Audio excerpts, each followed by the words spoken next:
उद्धव ठाकरे असं बोलले की कुठेतरी पंडित नेहरू यांच्यावर भाजपने टीका करू नये किंवा विनायक दामोदर सावरकर यांच्यावर काँग्रेसने टीका करू नये, कारण की दोन्ही एक उत्तुंग व्यक्तिमत्व होतं, त्यांचं एक वेगवेगळं कॉन्ट्रीब्युशन. मला असं वाटतं की महाराष्ट्रातलं वर्तमानच आज धोक्यात आलेलं आहे.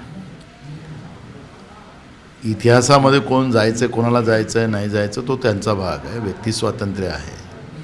पण परभणी आणि बीडमध्ये ज्या घटना झाली आणि UM निवडून आलेली जे सरकार ज्या पद्धतीनं मागासवर्गीयांवर अत्याचार करते आहे, त्यांना लाठीचार्ज करून त्यांना मारलं जाते आहे. एकीकडे हिंदूच्या गोष्टी करायच्यात आणि एकीकडे बीडमध्ये देशमुख नावाच्या हिंदू सरपंचाला जिवंत मारायचं, त्याचे हातपाय तोडून क्रूर हत्या करायची. एक महाराष्ट्रातलं वर्तमान काय?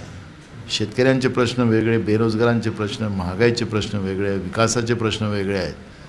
पण ज्या पद्धतीनं हिटलरशाहीच्या रूपानं आता हे सरकार काम करते आहे, ते प्रश्न आमच्यासाठी महत्त्वाचे आहेत. त्याच्यामुळे या सगळ्या गोष्टीवर आम्हाला जायचं नाही आहे, काही इतिहासात आम्हाला पोचायचं नाही आहे. आम्हाला वर्तमान महाराष्ट्रात धोक्यात आलेलं आहे, त्याच्याकडे काँग्रेस पक्षाचं लक्ष आहे. उद्धव ठाकरेंचा सल्ला आहे की सावरकरांवर तुम्ही पण टीका करू नये.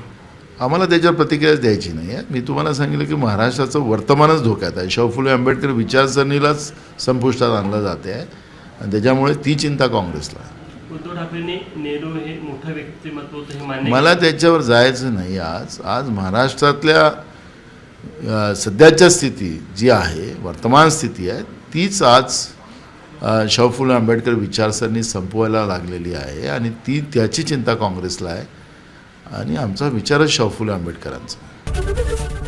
ABP माझा, उघडा डोळे बघा नीट.